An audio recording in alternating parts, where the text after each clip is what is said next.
What if I told you that the most prolific serial killer in modern history didn't come from the shadowy streets of London, the urban sprawl of New York, or the dark forests of Germany, but from the remote, unforgiving peaks of the Andes Mountains? What if I told you that this man confessed to killing over 300 innocent children across 3 countries, Ecuador and Peru, over the span of nearly 2 decades? And what if I told you that for many years, while he was actively hunting, torturing, and murdering, the world barely noticed, the authorities barely cared, the systems barely functioned? This is not just a story of pure, calculated evil. This is a story of catastrophic failure. Failure of justice systems that were supposed to protect the innocent. Failure of law enforcement that should have connected the dots. Failure of society to value the lives of its most vulnerable members. His birth name was Pedro López, but history and the families of his victims remember him by a much more sinister title: the Monster of the Andes. Viewer discretion is strongly advised. What you're about to hear represents one of the darkest, most disturbing chapters in the entire history of criminal psychology and serial murder. So if you haven't already, please subscribe to Utak Diaries, because this story is not fiction. This horror is real, and it's absolutely terrifying. Pedro Alonso entered this world on October 8th, violence-plagued city of Santa Isabel, Colombia. This was a place where life was cheap, where children grew up surrounded by brutality, and where the concept of safety was nothing more than a distant dream. He was the 7th child born into a family that would eventually number 13 children. Can you imagine the chaos, the competition for attention, for food, for basic survival in a household already stretched beyond its breaking point? Pedro's father was a member of the Colombian army, a man who never lived to see his son's birth. He was killed in action before Pedro ever drew his first breath, leaving behind a widow and a growing family with no means of support. His mother was described by those who knew her as abusive, volatile, and completely overwhelmed by her circumstances. She was a woman broken by poverty, grief, and the impossible task of raising 13 children alone in one of Colombia's most dangerous cities. The abuse Pedro suffered was both physical and psychological. His mother would beat him regularly, sometimes for the smallest infractions. But perhaps even more damaging was what she forced him to witness. She would make him watch as she brought different men into their home, engaging in sexual acts while her children were present. By the age of 8, Pedro was already a deeply troubled child. The constant violence, the sexual imagery he was forced to witness, the complete lack of love or stability, all of this was creating a perfect storm of rage, confusion, and psychological trauma that was festering inside his young mind. Then came the breaking point. One day, Pedro was caught inappropriately touching one of his sisters. Whether this was curiosity, learned behavior from what he'd witnessed, or something darker, we'll never know. But his mother's reaction was swift and brutal. She threw him out of the house. Just like that, an 8-year-old boy was cast out onto the streets, alone, vulnerable, with nowhere to go and no one to protect him.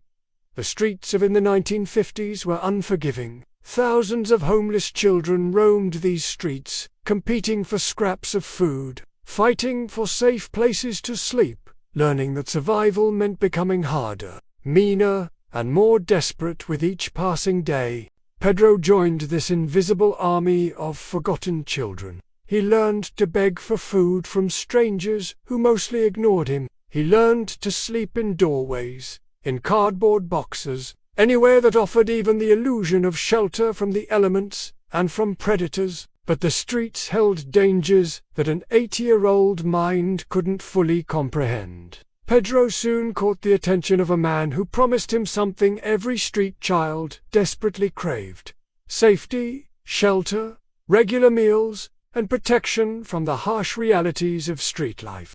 This man seemed like an answer to prayer. He offered Pedro a warm bed, hot food, and the promise that he would never have to sleep in the cold streets again. For a starving, desperate child, this must have seemed like salvation. Instead, it became a new kind of hell. The man who had promised salvation became Pedro Stormino. Night after night, he was sexually assaulted, raped, and brutalized by the very person who was supposed to be protecting him. According to own later testimonies, this period of sustained sexual abuse was the catalyst that transformed his anger and confusion into something much darker. This was when his hatred for humanity truly took root. This was when his thirst for revenge was born. Eventually, Pedro managed to escape from his abuser. But the damage had been done. The seeds of violence had been planted, watered with trauma, and were beginning to grow. When Pedro was 12 years old, fate seemed to offer him a second chance. An American couple, visitors to Colombia, encountered this damaged boy on the streets. Moved by compassion, they saw past his hardened exterior to the vulnerable child underneath. These well-meaning Americans took Pedro under their wing. They enrolled him in a school specifically designed for orphaned and abandoned children. For the first time in years, Pedro had structure, education, regular meals, and adults who seemed to genuinely care about his welfare. For 2 years, it seemed like Pedro might have a chance at a normal life. He was learning to read and write. He was interacting with other children in a supervised, safe environment. The rage and violence that had been building inside him seemed to be contained, channeled into more productive outlets. But at age 14, something snapped. Maybe it was the discipline. Maybe it was the structure. Or maybe the damage done in his early years was simply too deep to overcome. Pedro ran away from the school, abandoning what might have been his last opportunity for redemption. He returned to the streets, but he was no longer the vulnerable 8-year-old who had first been cast out. He was now a teenager, hardened by years of abuse and abandonment, carrying within him a burning hatred that was about to find its outlet.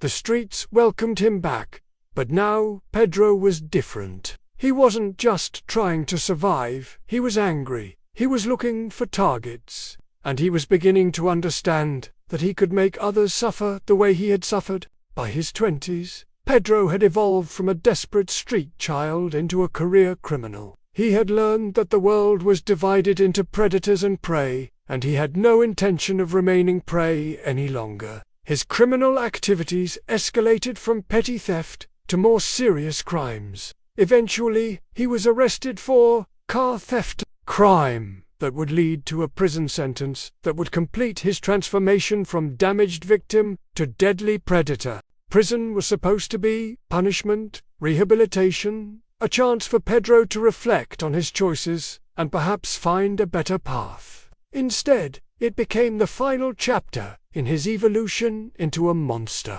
According to own accounts, he was gang-raped by several inmates shortly after his arrival. For most people, this would have been a traumatic experience that might have led to self-reflection or a desire to break the cycle of violence. But Pedro's response was different. Rather than being broken by this assault, he was energized by it. He systematically hunted down each of the men who had attacked him. One by one, he murdered 3 of his attackers within the prison walls. The prison authorities knew what had happened, but in the corrupt, understaffed prison system of 1970s South America, 3 dead inmates were just another day at the office. Pedro served 7 years for his original car theft conviction. But the man who walked out of prison in the late 1970s was no longer Pedro, the damaged street child looking for survival. The man who emerged was a cold, calculating predator who had learned that violence was power, that the weak deserved to suffer, and that the world owed him payment for every injustice he had endured. And he was about to collect that payment from the most innocent, most vulnerable victims he could find. Pedro began his killing spree by targeting those who reminded him of his own lost innocence. young girls between the ages of 8 and 12. These were children who still possessed the vulnerability he had once had, the trust he had once placed in adults, the hope he had once carried. His methods were sickeningly calculated. He would position himself near schools, markets, and bus stops, places where children were naturally present, but not necessarily under constant supervision. He carried candy, small toys, and gifts that would naturally attract the attention of curious children. He became an expert at reading children, at identifying those who were lonely, neglected, or simply curious enough to trust a friendly stranger. He would offer them treats, promise them something special, and gradually lead them away from safety. Once he had isolated his victims, Pedro would take them to remote locations in the mountains or forests. What happened next was too horrific to describe in detail, but the psychological profiles suggest that he was not just killing these children, he was reenacting his own trauma, making them suffer as he had suffered. After murdering his victims, Pedro would often bury them in shallow graves, scattered throughout the mountainous regions of Colombia, Ecuador, and Peru. Sometimes he would dump bodies in rivers, letting the current carry away the evidence of his crimes. But perhaps most disturbing of all, Pedro would often return to the burial sites. He would sit by the graves, sometimes for hours, admiring what he called his work. To him, these weren't crimes, they were accomplishments, trophies, proof of his power over life and death. As his confidence grew, so did the frequency of his attacks. At the height of his killing spree, Pedro claimed to be murdering 3 girls every single week, 3 innocent children every 7 days, 4 months and years on end. And yet, incredibly, no one was connecting the dots. In regions plagued by poverty, corruption, and social instability, missing children were sadly common. Poor families had little political power, little voice, and even less hope of getting justice when their daughters disappeared. Years later, when finally captured, Pedro would make a statement that revealed the true scope of his crimes. "I lost count after 300 children, and that was just the number he could remember." In 1980, nature itself would finally expose Pedro's crimes. Heavy rains in the Ecuadorian city of Ambato caused a devastating flash flood that swept through the region, uprooting trees, destroying homes, and reshaping the landscape. As the waters receded, local authorities made a horrifying discovery. The flooding had washed away soil and debris, revealing what appeared to be a mass grave containing the remains of dozens of young girls, all between the ages of 8 and 12. News of the discovery sent shockwaves through the community. Parents who had lost daughters began to wonder if their children might be among the recovered remains. The public demanded answers, and for the first time, authorities were forced to take the disappearances seriously. Then came the breakthrough. Vendors at a local market reported seeing a suspicious man who had been approaching young girls, trying to lure them away with promises of candy and toys. Several witnesses provided descriptions of the same individual. Authorities set up surveillance at the market, and their patience was rewarded. They caught Pedro red-handed, attempting to abduct another young girl in broad daylight. When Pedro was arrested, he showed no signs of panic, no surprise, no remorse. According to the arresting officers, he seemed almost relieved us. If he had been waiting for this moment, as if the game had finally come to an end. What happened next stunned even the most experienced investigators. In custody, Pedro López didn't deny his crimes, didn't ask for a lawyer, didn't try to minimize his actions. Instead, he confessed to killing over 300 girls across 3 countries. But this wasn't just a general confession. Pedro provided detailed information about his victims, their names when he knew them, the locations where he had buried them, the methods he had used, the timeline of his crimes. He even offered to take police to the mass graves he had created. True to his word, Pedro led authorities to site after site, revealing the remains of dozens of his victims. Each discovery confirmed what investigators were beginning to understand. They had captured one of the most prolific serial killers in recorded history. The Ecuadorian justice system, however, was completely unprepared for a case of this magnitude. The legal framework, the investigative resources, the very concept of dealing with a serial killer who had murdered hundreds of children, none of it existed. Ultimately, Pedro was convicted of 110 murders, a fraction of the crimes he had confessed to committing. The evidence was overwhelming, the confession was detailed, and the physical evidence was undeniable. But here's where the story takes an infuriating turn. The maximum sentence allowed under Ecuadorian law at that time was just 16 years in prison. 16 years for over 100 confirmed murders. For potentially 300 or more victims, Pedro reportedly served only 14 years of his sentence before being released in 1994 for what authorities called good behavior. Think about that for a moment. Good behavior from a man who had confessed to murdering hundreds of children.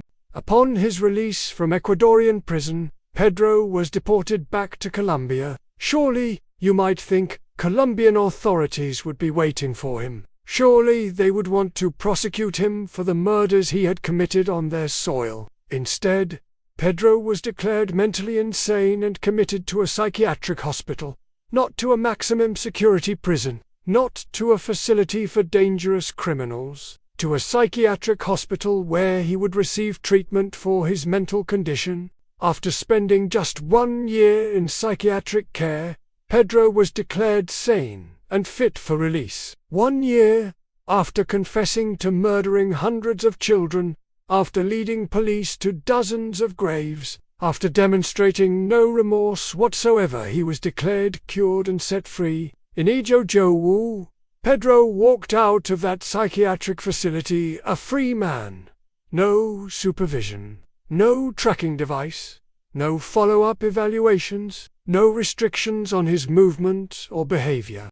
And then, Pedro simply vanished. Since his release, he has become one of South America's most wanted fugitives. But the trail went cold almost immediately. Over the years, there have been alleged sightings across multiple countries, rumors of him living under a new identity, reports of similar crimes that might bear his signature, but none of these leads have been confirmed. Some investigators believe he changed his name and integrated into society somewhere in South America. Others believe he has died, either from natural causes or at the hands of vigilante justice. But without a body, without confirmation, there is no closure. Pedro represents more than just the story of one monster. He is a brutal indictment of every system that failed to protect the innocent. He was not a criminal mastermind, operating in shadows.